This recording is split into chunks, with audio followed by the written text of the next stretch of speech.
Hello everybody and welcome back to Nomad Creator. I have a pair of spectacles. They look pretty nice. They are the heart shape. Hey. Rude. They are the heart-shaped glasses. And they're on my face. But anyway, recently we had a live stream where we put everything inside the house from the lawn. So it's all in there. You can see here.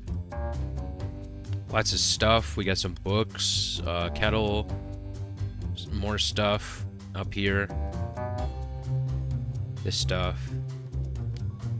There's some stuff here too, and our bedroom, which looks nice. I have a little bit of a confession to make. My confession is that I have recorded stuff already, but my audio wasn't working. I'll show you what was going to be in this episode, but now it's relegated to a distant memory. And that's that we started the basement here. It looks pretty good. The wall is white terracotta and then light gray terracotta with these beams. Goes from spruce to dark oak, and you know, it's just matching the tone difference between these two colors.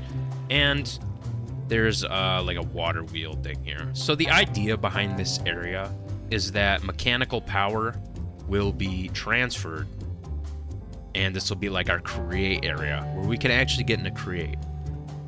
Because in case you didn't know, we can't actually make brass yet. In fact, we can't even make precision mechanisms. Our rotation speed controller was gotten from Blizdexa, so we don't actually have our own rotation speed controller. This thing right here, we can't make that. We don't have the capability. So that's what the area out the back is going to be. We also have skyblock above our house. GT is filming a video or something where she's showing people how to make a drill with no prior knowledge on how to make a drill, and she decided to do it over my base, which is a highly questionable decision, to say the least, but it's still there. I kind of like swinging from it, though, so maybe we'll have to have, like, some sort of alternate feature added at some point where you can, like, swing around like Spider-Man. And, we're gonna have an elevator here. It'll start probably from the balcony level. We'll have like a way to go up and a way to go down. Obviously, a way to call the elevator and a way to, like, take it down. But that's gonna be the next project that we'll be working on. But first, we have to actually be able to make brass and make rotation speed controllers ourselves. Okay, so the first thing we need to do is we need to go into this create area here, and we need to set up our mechanical press and our shafts. Take the cogwheels that we have here, maybe a clutch, and we just need to start setting up our machines. Now, this is going to be crude for now, because when we get the rotation speed controller, we'll be able to speed everything up and make it look prettier. What we're going to be going for today is the capability to make brass. And in order to make brass, we need a blaze burner. And in order to make a blaze burner, we need an empty blaze burner. And for that, we need 4 iron sheets and a piece of netherrack. So let's smush some iron. Oh, we have smushed iron already. Well, we can smush some more. We'll probably need like 16. That seems like a nice number. Here we go. Isn't it slow? This is why we need a rotation speed controller, because this thing is painful. It's so painful. But however, now we need to get a blaze. And I don't know if one of our neighbors has a spawner. They might. We'll check. We don't actually have a nether portal. You know, we should make one of those. Let's make a nether portal.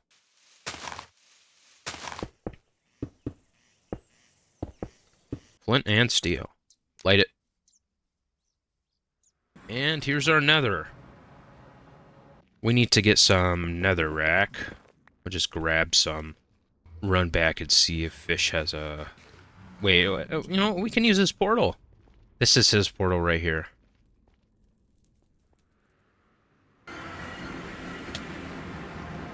That is a skeleton. Excuse me. Hey, that's illegal. Huh?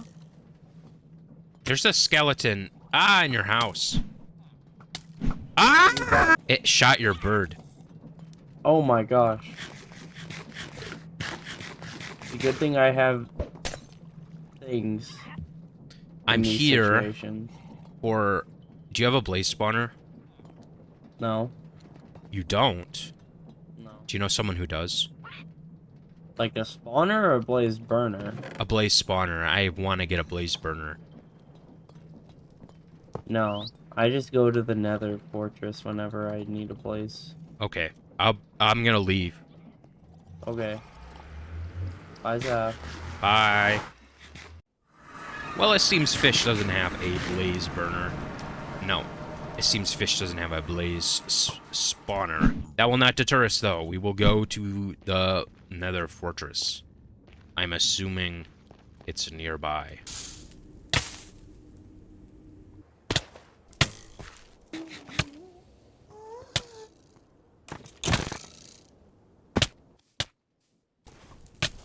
We are in another fortress.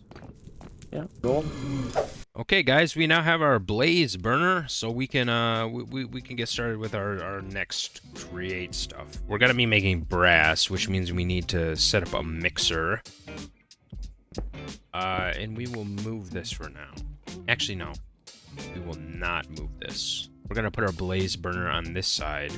And the thing about the mixer is it needs to be a certain speed or else it's not going to work. And it needs to be moving like really fast. So we'll have to deal with some gear rotations there. How do you even make a mixer? A whisk, andesite casing, and a cogwheel. Okay, let's make that. And there it is. Now this is all temporary. There, it's spinning. But let's make some brass. In order to make brass, we need two things. I believe it is copper and zinc. Now we have some zinc.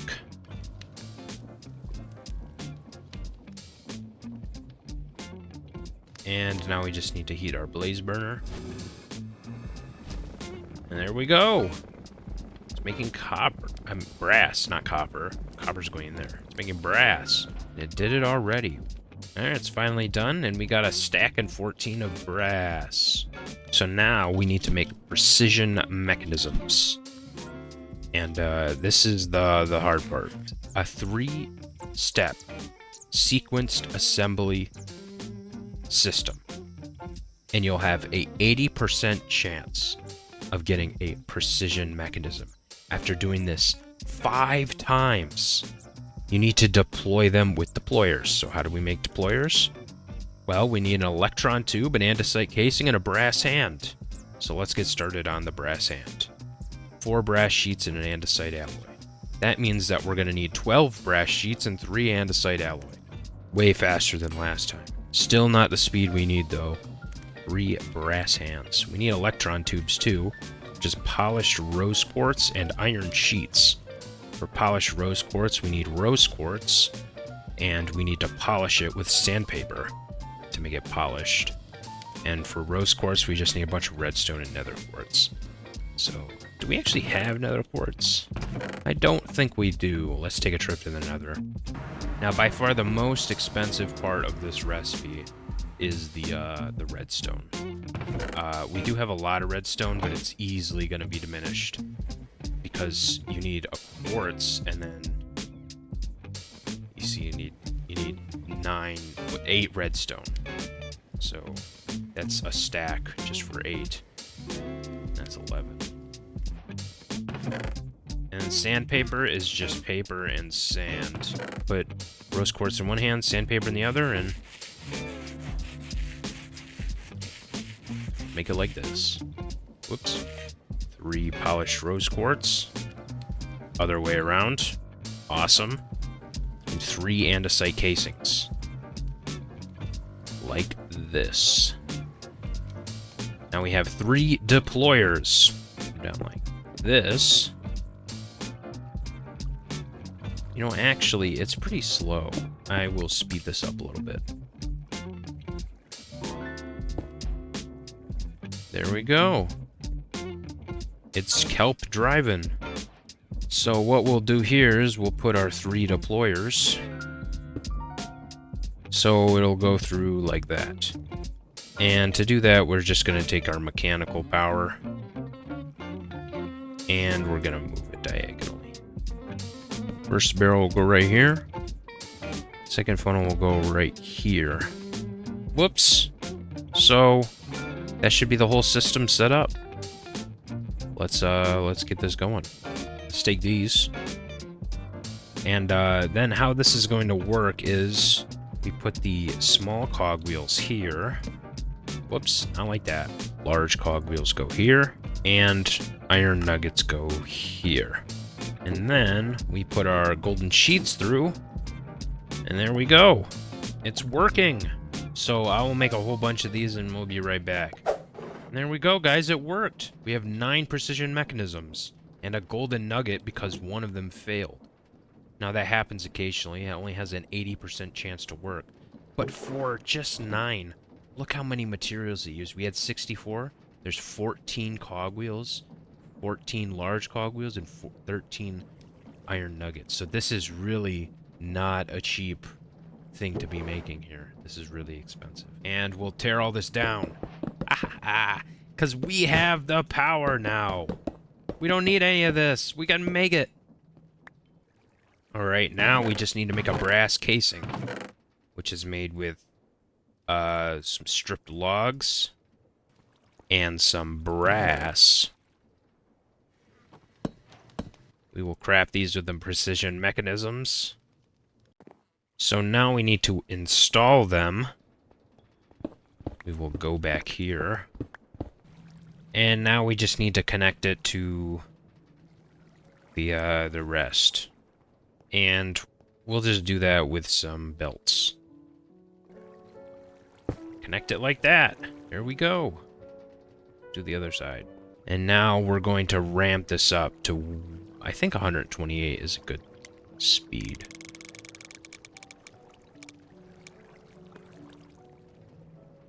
Ooh, there we go. So now what we're going to do is actually make an automatic system for making rotation speed controllers. Because we're going to need a lot more than just 7. So what we're going to have here is our encased drive once again. And we'll have our kelp drive just go the whole distance.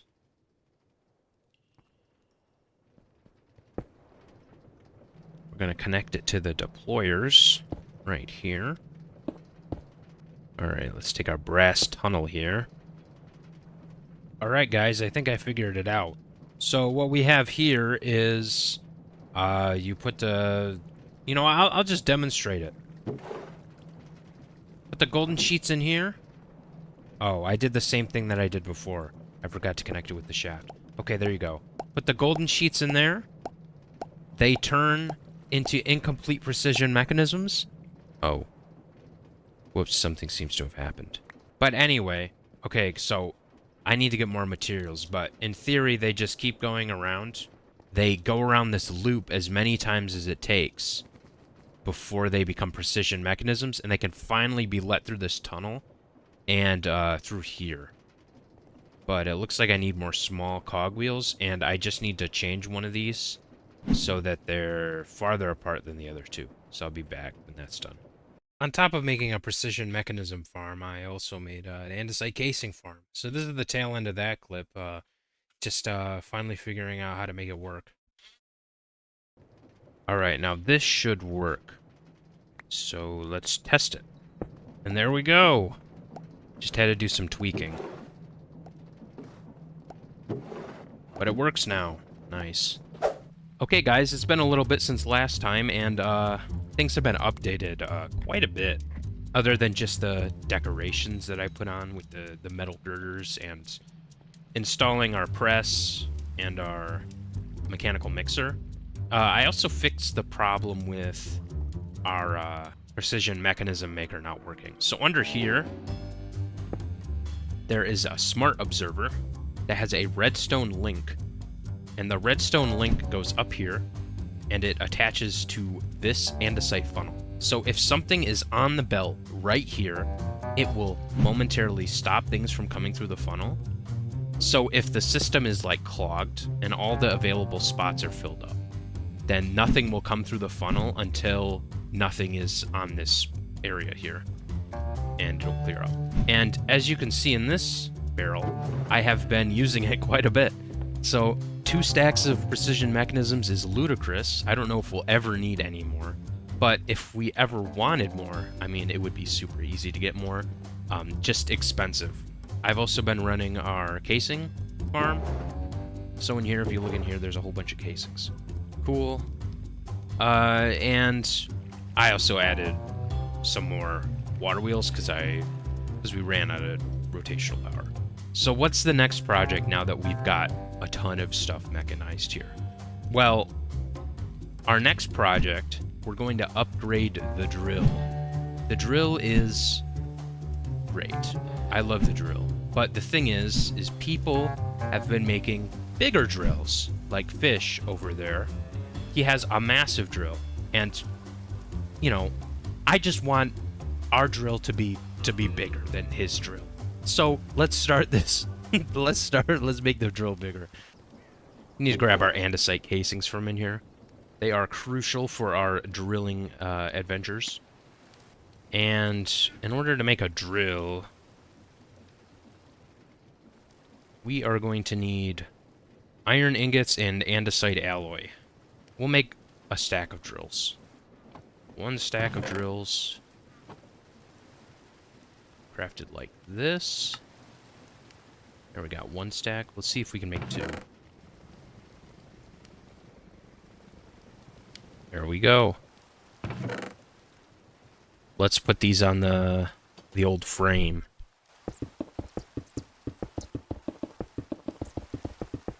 Alright, I had to move the drill to the new area because I ran out of room. But let's continue blazing.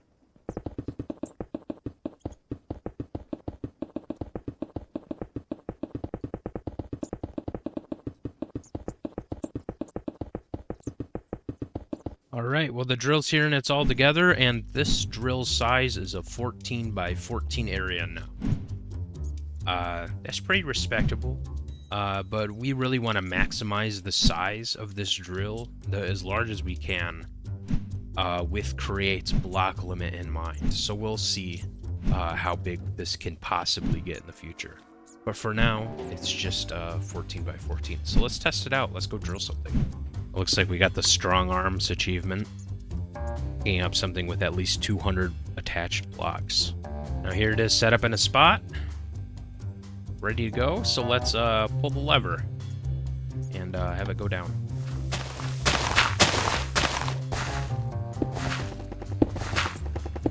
It's almost the whole width of our hole in just one spot. It's missing like 3 or 4. Oh, well, Fish decided to join us, but look at the hole we made, and it seems like we didn't have enough chests. Let's bring it up and see what we got. He's dancing. Look at him go. He's dancing. So this is what we got, guys. Well, anyway, I think we're going to end this episode now with this little guy behind us. See you guys next time. Bye.